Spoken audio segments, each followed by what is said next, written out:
Anglo Maratha और Anglo Sikh modern India के कुछ ऐसे टॉपिक्स है जहां पे बहुत सारे वॉर्स एंड बैटल्स दिखाई देते हैं, साथ में बहुत सारी ट्रीटीज भी दिखाई देती हैं। आज के पर्टिकुलर आधे घंटे की क्लास में मैं आप सभी को जितने भी इंपॉर्टेंट वॉर्स एंड बैटल्स है स्टोरीज के साथ में याद भी करा दूंगा। Right, so hi everyone, my name is Rupesh. हमने स्टार्ट किया पावर आईएएस पे मॉडर्न इंडिया की सीरीज, जहां पे हम बेसिकली हर दिन एक नए टॉपिक को कवर अप करते हुए नजर आ रहे हैं। पूरे के पूरे मॉडर्न इंडिया को हम 150 पेज में कवर अप करेंगे नोट्स के साथ, जो कि आपको पावर मंथन एप्लीकेशन पे मिल जाएगा। You have to download it from the play store. वहां पे आप फ्री कोर्सेज सेक्शन में modern India YT notes download कर सकते हो विद फ्री ऑफ कॉस्ट। ये 150 पेज के नोट्स आपके स्पेक्ट्रम जैसी मॉडर्न इंडिया की बुक के 1000 पेजेस के बराबर होने वाले, बिकॉज उसको अपन ने समराइज करके बहुत ही कोहेरेंट तरीके से, ऑर्गेनाइज तरीके से प्रिपेयर किया हुआ है। बाकी क्लासेस में मैं इन सभी को बहुत ही अच्छे से एक्सप्लेन करूंगा, जिससे आपके पीवाईक्यूज भी लगते हुए आएंगे। The sessions are important for all of you. जो भी एग्जाम्स की प्रिपरेशन कर रहे हैं, आप सभी के पीवाईक्यूज लगेंगे if you follow them seriously. और आज ये हमारी तीसरी क्लास है मॉडर्न इंडिया की। ठीक है, देखो मराठा वॉर सबसे पहले हम स्टार्ट करते बेसिकली। इसके पहले मैंने आपको बढ़ा दिया था कि सर किस तरीके से बंगाल को और मैसूर को अंग्रेजों ने जीता था। अब अगर मैं आपको मतलब इंडिया का मैप ड्रॉ करूं और मैं आपको अगर बताऊं तो बेसिकली इस टाइम पे इंडिया में कौन कौन से मेजर्स पावर आपको दिखाई देंगे। सो अंडरस्टैंड दिस थिंग, ये जो बंगाल वाला एरिया है जिसके अंदर में आज का बांग्लादेश भी आता है, ये कहीं ना कहीं ब्रिटिशर्स ने कंट्रोल कर लिया है जब इन्होंने बैटल ऑफ बक्सर 1764 में जीता था। कहीं ना कहीं असम के भी कुछ प्रोविंसेस उनके अंदर में आ चुके हैं। नेक्स्ट इज सर, ये वाला जो एरिया था, this is the area of Mysore, जो ब्रिटिशर्स ने कंट्रोल कर लिया सर 4 एंग्लो मैसूर वॉर्स के साथ, जो हमने पिछली क्लास में कवर अप किया हुआ है। मैसूर के ऊपर ये जो एरिया था, this area is called as the area of Nizam. यहाँ पे किसका शासक होता था? तो सर निजाम होता था हैदराबाद का, जिसने अंग्रेजों के अंदर में सब्सिडरी अलायंस जैसी पॉलिसी को साइन करके ऑलरेडी अपने इंपायर को इनडायरेक्टली ब्रिटिशर्स को सौंप चुका था। तो यानी कि यहां पे भी ब्रिटिशर्स का कंट्रोल था निजाम वाले एरिया में।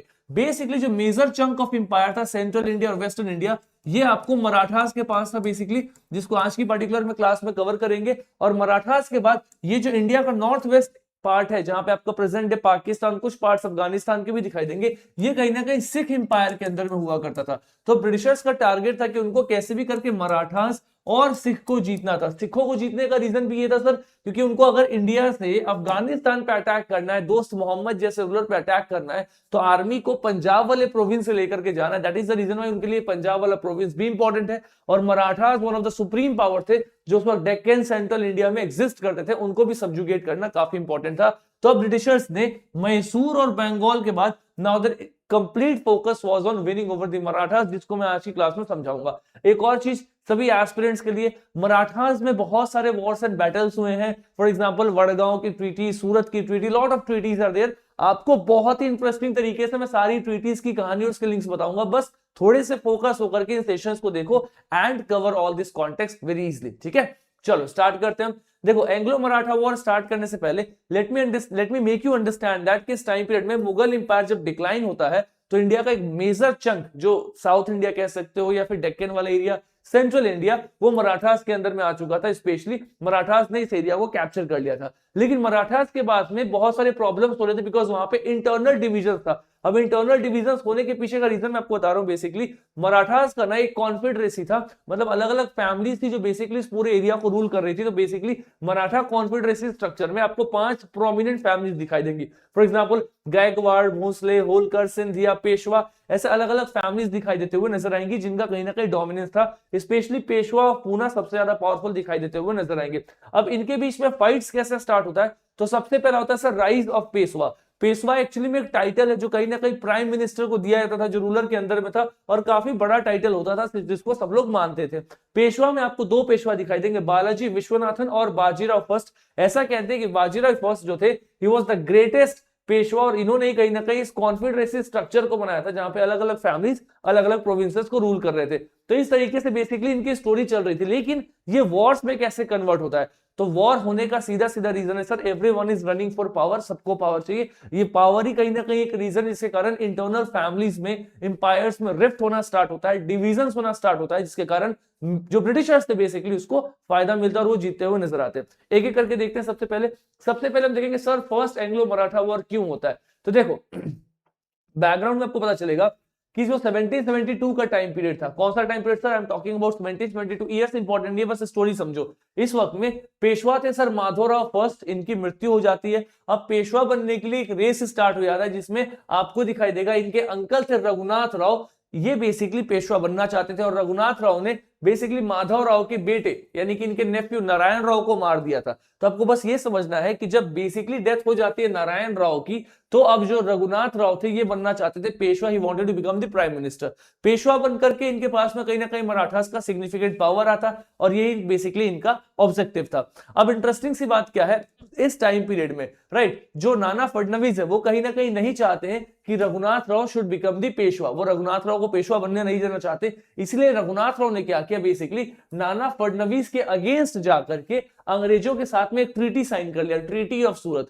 सिंपल सी बात है सर, अंग्रेजों को ये बोला कि आप हमें मदद करिए, मैं आपको सेल्सेट और बेसिन जैसे इंपॉर्टेंट पोर्ट्स जहां से बहुत ज्यादा खजाना आता है जाता है ना, समुद्री व्यापार होता है, बहुत ही इंपॉर्टेंट सा पोर्ट है व्यापार के लिए, वो मैं आपको दे दूंगा। इसके बदले अंग्रेजों को 2500 सोल्जर कहीं ना कहीं किसको देने, सो ये सोल्जर्स आपको ला करके देने रघुनाथ राव को, जो बेसिकली नाना फडणवीस के अगेंस्ट में वॉर करेंगे, specially in this particular scenario, क्योंकि उनको राजा बनना है, राजा कहना गलत है, उनको पेशवा बनना है बेसिकली। तो ये ट्रीटी ऑफ सूरत होता है सर 1725 में। लेकिन ये ट्रीटी ऑफ सूरत ना बाद में अंग्रेज हटा देते, वो बोलते हैं कि ट्रीटी ऑफ पुरंदर 1776 में एक नई ट्रीटी साइन करते हैं। इस पर्टिकुलर ट्रीटी में वो कहते हैं जो कलकत्ता काउंसिल था यानी कि अंग्रेजों का जो एक हब था, अब ब्रिटिशर्स के ना अलग अलग हब्स होते थे, एक तो वो कलकत्ता से इंडिया को रेगुलेट कर रहे थे और एक सर वो बॉम्बे वाले प्रोविंस से इंडिया को रेगुलेट करते हुए नजर आ रहे थे। उस वक्त उनके दो मेजर प्रोविंस थे, बाद में तीसरा मेजर प्रोविंस मद्रास भी दिखता हुआ नजर आएगा, ठीक है। तो ऐसे तीन बेसिकली आप कह सकते हो प्रोविंस का, या फिर आप कह सकते हो हेडक्वार्टर्स होते थे बेसिकली किसके, ईस्ट इंडिया कंपनी के। तो जो कलकत्ता का काउंसिल था उसने बोला कि हम सूरत ट्रीटी को रिजेक्ट करते हैं। उन्होंने बोला कि हमें किसी के साथ लड़ाई नहीं करना, हम पीस क्रिएट करना चाहते हैं रेजेंसी के साथ, मतलब जो आपके नाना फडणवीस हैं उनके साथ हम दोस्ती करके चलना चाहते हैं। लेकिन इसके साथ में इन्होंने ये भी बोला, स्पेशली बॉम्बे गवर्नमेंट ने, कि हम रघुनाथ राव जी को अगेंस्ट नहीं जाएंगे, रघुनाथ राव को हम शेल्टर प्रोवाइड करेंगे। अगर रघुनाथ राव को हम वॉर में नहीं सपोर्ट कर रहे तो उनको हम हराएंगे भी नहीं, उनको हम शेल्टर देने के लिए तैयार है। मतलब ब्रिटिशर्स अभी बैलेंस क्रिएट कर रहे थे रघुनाथ राव और नाना फडणवीस दोनों के बीच में, बिकॉज रघुनाथ राव कहीं ना कहीं नाना फडणवीस के अगेंस्ट में क्या कर रहे थे, अंग्रेजों का सपोर्ट मांग रहा था। अब यहाँ पे कुछ ट्रैप हो गया, यहाँ पे स्टोरी चेंज हो जाती है। स्टोरी चेंज क्यों होती है सर, कुछ बैटल्स दिखाई देंगे। एक्चुअली होता क्या है, इसी टाइम पीरियड में जो नाना फडणवीस है वो फ्रेंच के साथ दोस्ती कर लेते हैं और फ्रेंच को वेस्टर्न कोस्ट पे, मतलब पश्चिमी कोस्ट पे कुछ कोस्टल एरिया दे देते हैं, कुछ समुद्री तट दे देते हैं व्यापार करने के लिए। अब एक चीज को याद रखना, पूरे इतिहास में जो आपका ब्रिटिश है और जो आपके फ्रेंच है ये आपस में फाइट करते हैं। In the entire history these people are fighting with each other. इनकी लड़ाई बहुत सालों से चलते आ रही है। किसकी लड़ाई सर, एक तरफ में ब्रिटिश और एक तरफ में फ्रेंच, इनके बीच में बहुत लंबे समय से फाइट्स होते हुए नजर आ रहे हैं। क्यों फाइट्स हो रहे हैं बहुत लंबे समय से, इसके पीछे भी रीजन है। The reason is simple sir, इनके पीछे फाइट्स होने का रीजन है power struggle in Europe. Europe में ये दिखाना चाह रहे हैं कौन कितना पावरफुल है, कहीं ब्रिटिश अपने आप को पावरफुल दिखा रहा है, कहीं फ्रेंच पावरफुल दिखा रहा है। तो जब फ्रेंच के साथ में नाना फडणवीस की दोस्ती हुई तो ब्रिटिशर्स को लग गया कि हमें अब नाना फडणवीस के अगेंस्ट जाना है और रघुनाथ राव को सपोर्ट करना। और इसी चक्कर में सर सबसे पहला वड़गांव कैंपेन यानी कि वड़गांव पे एक वॉर होता हुआ नजर आएगा, ठीक है। तो सबसे पहली ट्रीटी थी ट्रीटी ऑफ सूरत, जहां पर रघुनाथ राव के साथ में दोस्ती की गई। फिर उसके बाद में कौन सा ट्रीटी आया था after the treaty of Surat, इन ट्रीटीज का नाम याद रखेंगे, that is the treaty of Purandar, जहां ट्रीटी ऑफ सूरत को क्या कर दिया गया था, एब्रोगेट करके बैलेंस बनाया गया। इसके बाद से सर वड़गांव का फाइट होता है और इस वड़गांव के फाइट में आप बिलीव नहीं करेंगे उस वक्त मराठा जितने पावरफुल थे कि उन्होंने कहीं ना कहीं ब्रिटिशर्स को सरेंडर करा दिया। भैया ब्रिटिशर्स यहाँ पे सरेंडर होते हुए नजर आते हैं। तो बेसिकली ब्रिटिशर्स जब सरेंडर हो गए तो उन्होंने भी कुछ वॉर्स करने की कोशिश की, बट इससे कुछ फायदा हुआ नहीं। लास्ट में जाकर के सर एक ट्रीटी साइन होती है, ट्रीटी ऑफ सालबाई। तो मैं फिर से रिपीट कर रहा हूँ, तीसरी ट्रीटी है। सबसे पहली ट्रीटी कौन सी थी, सूरत की, जिसमें रघुनाथ राव जी अंग्रेज से सपोर्ट मांगते हैं। फिर ट्रीटी कौन सा आता है, what is the second treaty after the Surat, फटाफट देखेंगे। So that is the treaty of Purandar, जहां पे बैलेंस क्रिएट किया गया। उसके बाद से वड़गांव का युद्ध होता है और वड़गांव के युद्ध होने के बाद बिकॉज अंग्रेज हार चुके थे तो एक और नया ट्रीटी साइन किया गया, इसको बोलते हैं ट्रीटी ऑफ सालबाई। क्या बोलते हैं इसको, we call this the treaty of Salbai. कब होता है, 1782 में। अच्छा, इस ट्रीटी के बाद में आपको पता चलेगा कि ब्रिटिशर्स का पावर थोड़ा कम हो गया है, अभी मराठास रूल कर रहे हैं, बिकॉज मराठास ने अभी थोड़े टाइम पहले ब्रिटिशर्स को डिफीट किया। तो अंग्रेजों ने सेल्सेट आइलैंड को कैप्चर कर लिया हुआ, मतलब इन्होंने बोला कि हम सेल्सेट अपने पास रखेंगे, लेकिन 1776 तक हमने जो भी एरिया कैप्चर किया है, यानी कि ब्रिटिशर्स ने जिस भी एरिया को कैप्चर किया है वो मराठास को वापस विड्रॉ कर देंगे, मतलब दे देंगे। ऑल्सो अंग्रेज अब रघुनाथ राव को सपोर्ट नहीं करेंगे, इसके बदले पेशवा अब किसी और यूरोपियन कंट्री को सपोर्ट नहीं करेगा, मतलब वो फ्रेंच के साथ दोस्ती नहीं करेगा। मार्जी सिंधिया जी को गारंटर बनाया गया कि देखिए सिंधिया जी आपके नेतृत्व में ये ट्रीटी किया गया है और यहाँ पे समझौता ला करके पीस स्टैब्लिश कर लिया गया। मतलब जो पहला सब वॉर हुआ था एंग्लो मराठा वॉर, वो बेसिकली उसका एक मेजर फैक्टर तो रघुनाथ राव वाला फैक्टर था कि अब रघुनाथ राव को सपोर्ट करे तो अंग्रेज कहीं ना कहीं ऑलरेडी नाना फडणवीस के अगेंस्ट जा चुके थे। दूसरा रीजन था सर कि नाना फडणवीस ने फ्रेंच वालों को कोस्ट पे, वेस्टर्न कोस्ट पे एक समुद्री तट दे दिया था, है ना। उसकी increasing friendship was the another reason जिसके कारण अंग्रेज के साथ में फाइट होता है। Now there is the second Anglo Maratha war. Second Anglo Maratha war होने के पीछे का बस सिंपल रीजन बताऊं तो पावर डायनेमिक्स चल रहा है, कौन कितना पावरफुल होना चाहता है, कौन गद्दी पे बैठना चाहता है, पूरी कहानी यहीं पे। जो 5 फैमिलीज है कॉन्फेडरेसी में अपने आप को पावरफुल बनाना चाहती है, they are fighting for each other, इसके कारण सेकंड एंग्लो मराठा वॉर होता हुआ नजर आएगा। बहुत सिंपल है सर, इस पर्टिकुलर वॉर में हुआ क्या, नाना फडणवीस जी की डेथ हो चुकी थी अभी तक, और इनकी जैसे ही डेथ हुई तो जो डिविजन्स थे वो बढ़ते हुए नजर आए, बिकॉज नाना फडणवीस कहीं ना कहीं एक सेंट्रिक पर्सनालिटी थे जिनके कारण सारे मराठा कॉन्फेडरेसी से एक साथ सहमत थे। जैसे उनकी डेथ होती है, एक पावरफुल पर्सनालिटी का डेथ होता है, अब पावर स्ट्रगल स्टार्ट हो जाता है कि कौन कितना पावरफुल बनेगा। इसी टाइम पीरियड में जो बालाजीराव सेकंड थे, बेसिकली बाजीराव सेकंड, इनको पेशवा बनाया गया। बाजीराव सेकंड कौन है तो याद करो, वो रघुनाथ राव, राइट, जो पहले पेशवा बनना चाहते थे लेकिन बन नहीं पाए, अंग्रेज इसका सपोर्ट कर रहे थे, उनके बेटे हैं बाजीराव सेकंड। बेसिकली इनको क्या बना दिया गया, पेशवा बना दिया गया। इनको पेशवा बनाने के बाद में बेसिकली बहुत सारे ऐसी मराठा फैमिलीज थी, राइट, कॉन्फेडरेसी थी, जो इससे सहमत नहीं थी, जो चाहते नहीं थे कि बेसिकली बाजीराव सेकंड उस गद्दी पे बैठे, तो वो बाजीराव सेकंड से युद्ध कर रहे थे। They were fighting war with Bajirao second, जिसमें आपको दिखाई देगा, देखो जसवंत राय होलकर, ये बाजीराव सेकंड को इन्होंने डिफीट कर दिया था। इसी टाइम पीरियड में बाजीराव सेकंड फट से गया अंग्रेज के पास और उसने अंग्रेजों के साथ एक संधि साइन कर लिया जिसको बोलते हैं ट्रीटी ऑफ बेसिन 1802। अब याद करना इजी क्यों है, इसे याद कर सकते हो आप कि सर बाजीराव सेकंड ने अंग्रेजों के साथ ट्रीटी साइन किया, और बाजीराव सेकंड के जो फादर थे रघुनाथ राव, वो भी अंग्रेजों के साथ ट्रीटी साइन किए थे, ट्रीटी ऑफ सूरत। इन्होंने भी अंग्रेज के साथ ट्रीटी ऑफ बेसिन साइन किया 1802 में। अब ये ट्रीटी से इनको थोड़ा भारी नुकसान हो गया। अब अंग्रेजों को एक मौका मिल चुका था इस बार कि अच्छे तरीके से मराठास में घुस करके उनको तबाह कर देना, तो अंग्रेजों ने कहीं ना कहीं सब्सिडरी अलायंस साइन करवा लिया। क्या करवा लिया सर, सब्सिडरी अलायंस। अब मैं आप सभी को बता दूं, सब्सिडरी अलायंस का मतलब क्या होता है, इसको हिंदी में बोलते हैं सहायक संधि। मतलब आपको सब्सिडरी बना दिया गया। इस पर्टिकुलर तरीके से ब्रिटिशर्स सामने वाले इंपरर को क्या करते थे, उसको जीत जाते थे, उसको सब्स्टिट्यूट कर लेते थे। इसका सीधा सा सिस्टम है कि अगर यहाँ का कोई नेटिव रूलर है और ये ईस्ट इंडिया कंपनी है, तो ईस्ट इंडिया कंपनी इस नेटिव रूलर को आर्मी प्रोवाइड करेगी और नेटिव रूलर इस आर्मी के बदले ईस्ट इंडिया कंपनी को पेमेंट करेगा। इंटरेस्टिंग सी बात क्या है, ये जो नेटिव रूलर था, इसके पास जो इसकी आर्मी थी, इसको अपनी आर्मी को डिसबैंड करके ईस्ट इंडिया कंपनी की आर्मी को एक्सेप्ट करना पड़ेगा और इसके मुंह मांगे दाम देना पड़ेगा। बहुत बार होता था कि 100 सैनिक दिए गए और 200 सैनिक का पेमेंट ले लिया गया, 1000 सैनिक दिए गए, 2000 सैनिक का पेमेंट ले लिया गया, बिकॉज ईस्ट इंडिया कंपनी तो लूटने के लिए आई है, वो जितना सर्विस देगी उससे ज्यादा आपसे पैसा लेगी। अगर आप इस सब्सिडरी अलायंस को एक्सेप्ट नहीं करते तो भैया आप जाइए उनसे युद्ध करिए, वो युद्ध में आपको हरा करके वैसे भी आपका एरिया को कैप्चर कर लेंगे। और यही तक नहीं, ये भी बोला गया था कि ईस्ट इंडिया कंपनी इस नेटिव रूलर के कोर्ट में एक अंग्रेजी रेसिडेंट को भेजेगी, एक अपने बंदे को इसके कोर्ट में भेजेगी, जो बेसिकली बैठ करके उसके इंटरनल पॉलिटिक्स को देखता रहेगा कि इनके अंदर क्या चल रहा है। ब्रिटिशर्स ने कहा था कि हम जो अपना रेसिडेंट दे रहे हैं ना, वो आपके पॉलिटिक्स में इंटरवीन नहीं करेगा, is not going to intervene in your politics. लेकिन ऐसा पॉसिबल ही नहीं है सर, ये 100% इनकी पॉलिटिक्स में इंटरवीन करता हुआ नजर आता है। तो इस तरीके से एक पूरा सिस्टम चलता है, इसको बोलते हैं सब्सिडरी अलायंस, मतलब इनडायरेक्टली आप पे कंट्रोल कर लिया गया।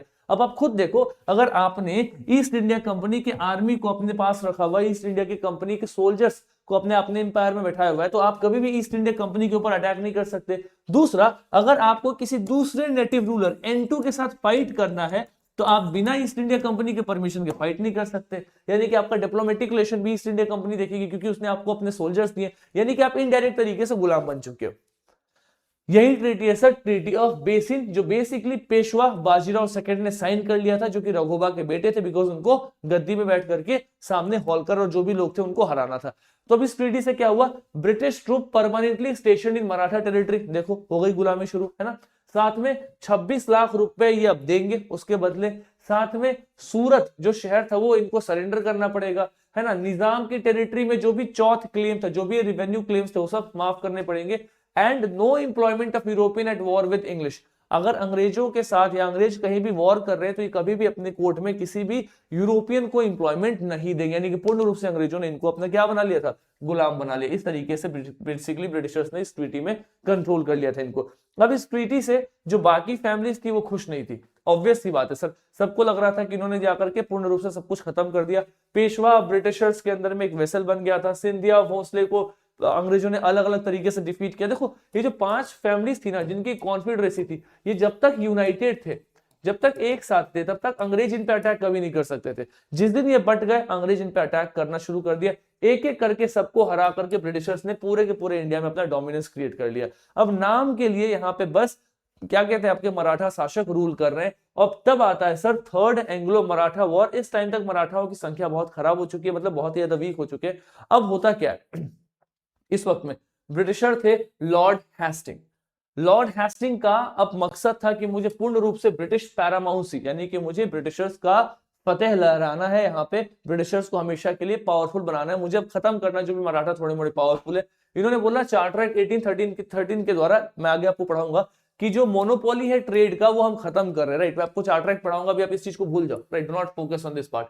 बेसिकली जो ईस्ट इंडिया कंपनी थी वो मराठास को खत्म करना चाहती थी, और उन्होंने पिंडारियों का एक बहाना लेकर के मराठा पे अटैक किया है। पिंडारीज कौन थे, तो सर पिंडारी बेसिकली मराठास के अंदर कुछ रेडर्स थे जो रेड करते थे ईस्ट इंडिया कंपनी के अगेंस्ट में। आप सभी ने एक मूवी का नाम सुना होगा, वीर नाम है मूवी का, 2010 या 12 की सलमान खान की मूवी है। उसमें पिंडारियों का जिक्र किया गया है कि पिंडारी किस तरीके से अंग्रेजों को अटैक कर रहे हैं। अब आपको पूरी मूवी देखने की आवश्यकता नहीं है, बिकॉज बॉलीवुड की मूवी है तो मिर्च मसाला लगा के बनाएंगे, लव स्टोरी तो घुसाएंगे, सलमान खान ने तो उसमें बॉडी तो देखना ही है, फाइट सीन तो होना ही है, तो वो बहुत ही हाइपोथेटिकल है। बट वहां पे पिंडारियों का एक झड़प दिखाया गया। एग्जैक्टली ये पिंडारी कौन है, तो ये सर मराठास के अंदर थे, they were Marathas only and they turn to raiders. Britishers ने बोला कि कहीं ना कहीं मराठास इन पिंडारियों को शेल्टर दे रहे हैं, इसलिए हमें मराठा को खत्म कर देना चाहिए, और अब उन्होंने मराठा को खत्म करने का पूरा प्लान कर लिया था, ठीक है।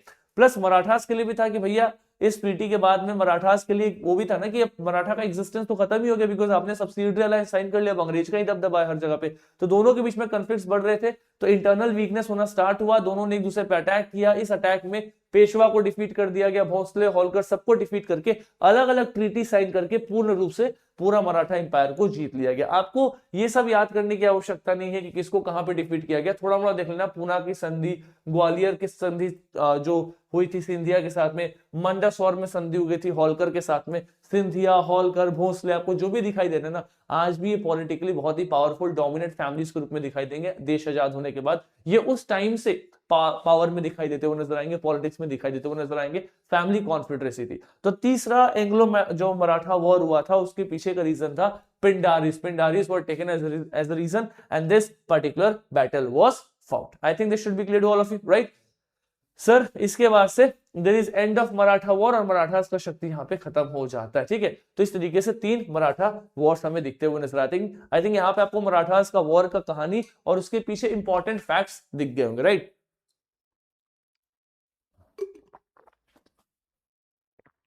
Also I have request to all of you कि आप उन फैक्ट्स के पीछे मगअप मत करो जो एग्जाम में नहीं पूछते। इंपॉर्टेंट ट्रीटीज इंपॉर्टेंट है, मैंने आपको ट्रीटीज बताया किस तरीके से सूरत की ट्रीटी से स्टार्ट होती है चीजें, फिर आगे जाके वड़गांव में चीजें बुरी हो रही हैं, फिर किस तरीके से उसमें इंप्रूवमेंट आ रहा है। वी हैव कवर्ड दिस, बस आप उनको स्टोरी के फॉर्म में देखना, ईयर्स थोड़ा ध्यान रखना। 1800 के आसपास तक मराठास बहुत वीक हो चुके हैं, 1790 92 के आसपास में ट्रीटीज हो रही हैं, बस वो थोड़ा थोड़ा ध्यान रखना, बाकी आपका मराठास कंप्लीट हो जाएगा, यहाँ से फिर कुछ भी नहीं छूटेगा। बहुत बार कंफ्यूजन होता है सर सूरत की ट्रीटी, सेलसेट, बेसिन, वड़गांव, क्या ही इतनी ट्रीटीज कैसे कवर अप करेंगे, right. This is how we have to cover, यही इनकी स्टोरी चल रही थी and that is how the Marathas are done, ठीक है।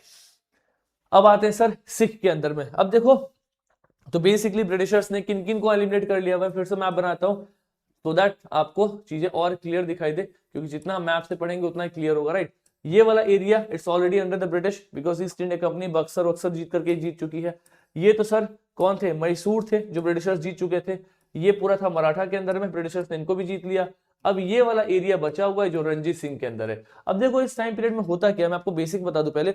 रंजीत सिंह जो थे वो एक ग्रुप से बिलोंग करते थे। इस टाइम पे सिखों के 12 अलग अलग मिसल्स थे, मिसल्स को या फिर ग्रुप्स को, सिख कम्युनिटी जो था वो 12 अलग अलग ग्रुप्स में डिवाइडेड था।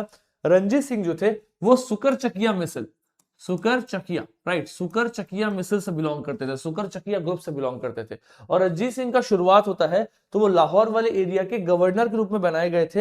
एक बहुत बड़े शासक थे अफगानिस्तान के अंदर, उनके अंदर में वो लाहौर के गवर्नर थे। लेकिन रणजीत सिंह इतने पढ़े लिखे, इतने टैलेंटेड इंसान थे, इतने डिप्लोमेटिक थे कि वो धीरे धीरे एक्सपेंड करते हुए पंजाब में उन्होंने अपना डोमिनेंस स्ट्रॉन्ग कर लिया, होल्ड कर लिया, और पूरा पंजाब उनके कंट्रोल में आ चुका था।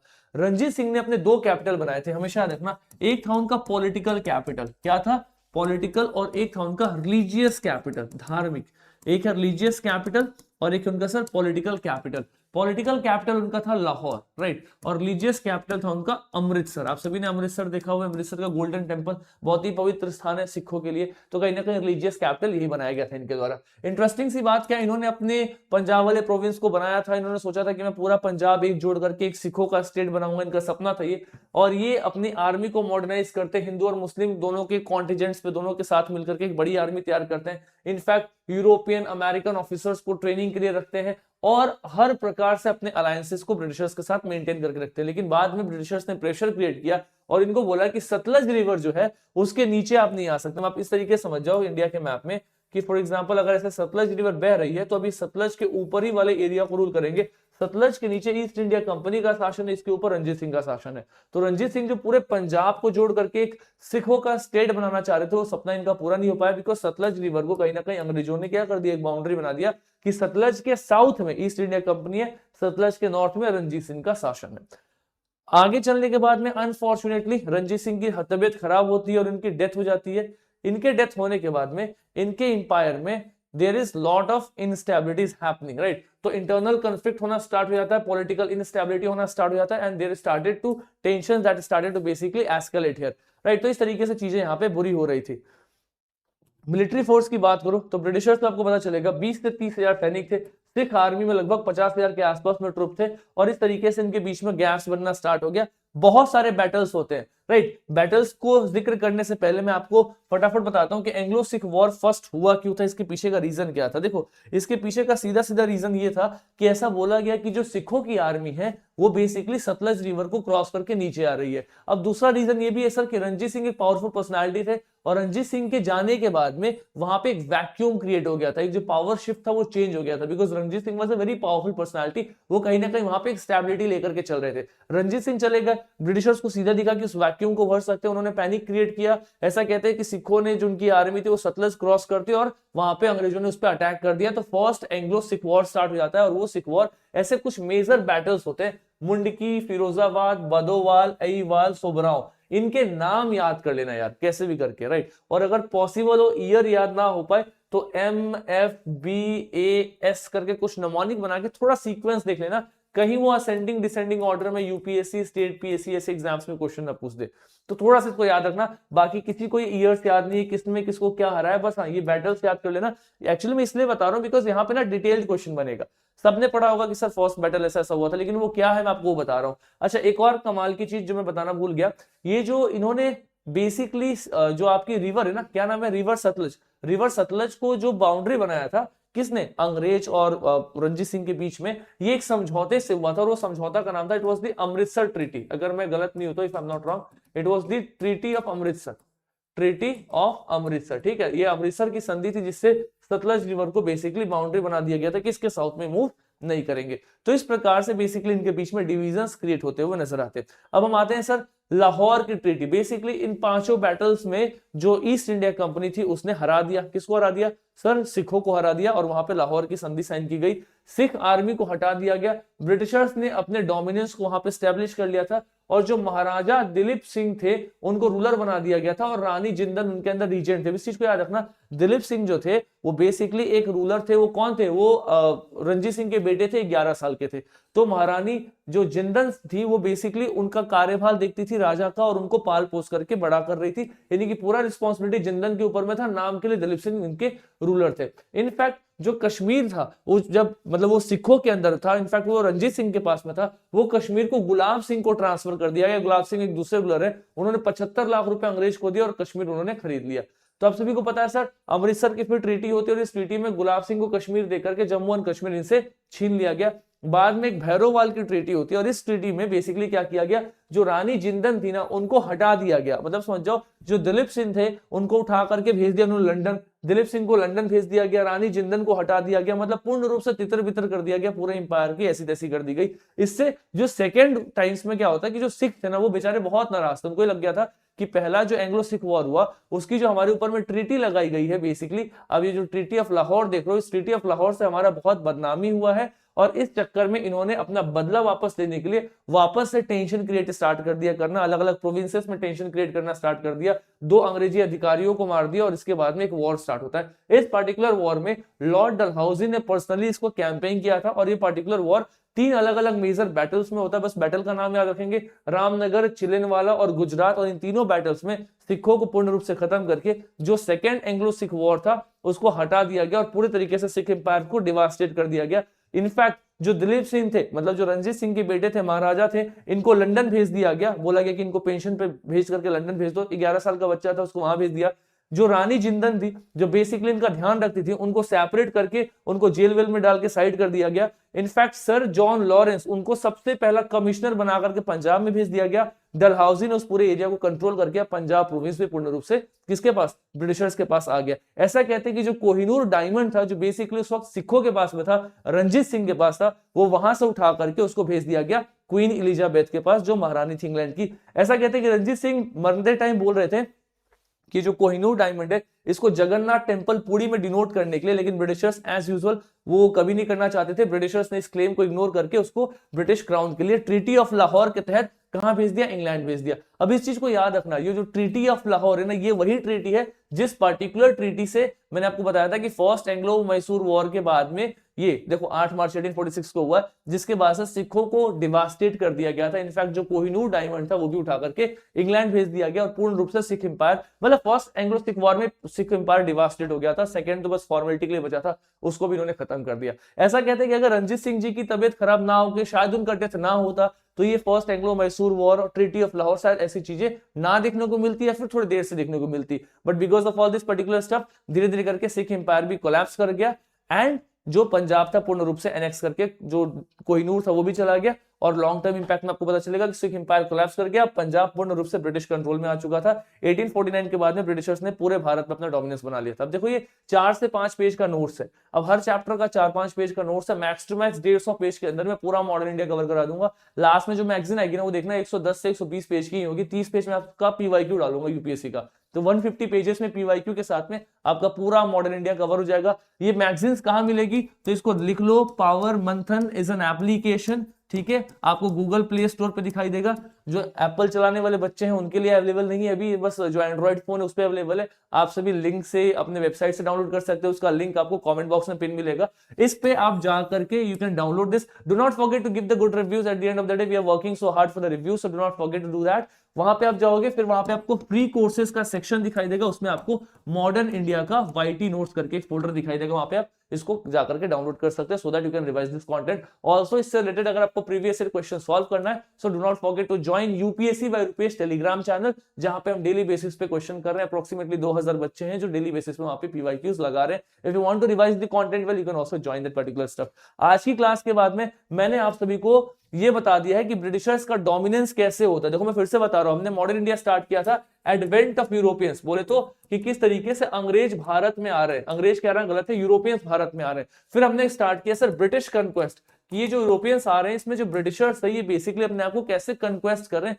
मेजर पार्ट ऑफ इंडिया को कैसे जीत रहे हैं। अब देखने के लिए तो बहुत सारे प्रोविंस है, लेकिन एग्जामिनर 4 ही प्रोविंस पे क्वेश्चन पूछता है, उन 4 प्रोविंस को हमने कवर कर लिया। कौन कौन सा था, तो स्टार्ट हमने किया था सर बंगाल से, फिर हमने कवर किया सर मैसूर, मैसूर के बाद आज हमने कवर किया Maratha, and now we have cover Sikh. यानी कि इसके बाद में पूर्ण रूप से ब्रिटिशर्स ने इंपॉर्टेंट चंक्स को कंट्रोल कर लिया। मैं अगर मैप में भी दिखाऊं, so you guys are able to see कि जो ब्रिटिशर्स थे now they have almost what captured this entire area. Bengal का ये मैसूर कैप्चर हो चुका है, ये निजाम वाला एरिया था, निजाम ऑफ हैदराबाद, ये ऑलरेडी ब्रिटिशर्स के अंदर में है, ये मैसूर भी वो कैप्चर कर चुके हैं। ये पूरा एरिया था जो मराठास के पास में था, राइट, तो मराठास को उन्होंने हरा दिया, और यहां से लेकर के स्पेशली पाकिस्तान और कुछ अफगानिस्तान का एरिया ये था रंजीत सिंह के पास में, इसको भी इनको डिफीट करके ये वाला एरिया भी जीत चुके हैं। तो ऑलमोस्ट एक पैन इंडिया एम्पायर स्टैब्लिश हो चुका है। Now will read there administrative policy, किस तरीके से प्रशासन में, पुलिस में, सिविल सर्विसेज में, है ना, डिफेंस में मेजर चेंजेस करते हैं जहां से क्वेश्चन बनता है। फिर रेवेन्यू पॉलिसी पढ़ेंगे, फिर रिवोल्ट ऑफ 1857 पढ़ेंगे, फिर सोशल रिलीजियस रिफॉर्म मूवमेंट पढ़ेंगे, फिर हम नेशनलिज्म की तरफ में आगे जाते हुए नजर आएंगे। 15 क्लास में पूरा पूरा आपका मॉडर्न इंडिया कवर हो जाएगा, provided you guys are consistent and serious with this classes, right. अच्छा, एक और opinion I want this from all of you, आप लोग जरूर बताना कि जब आईपैड मोड में कवर कर रहे थे classes, was that the best way to understand, और do you feel this is the best way to understand this classes? Also let me know your opinion in the comment box. बाकी this is for today, thank you so much, see you some other day, तब तक all the very best, thank you.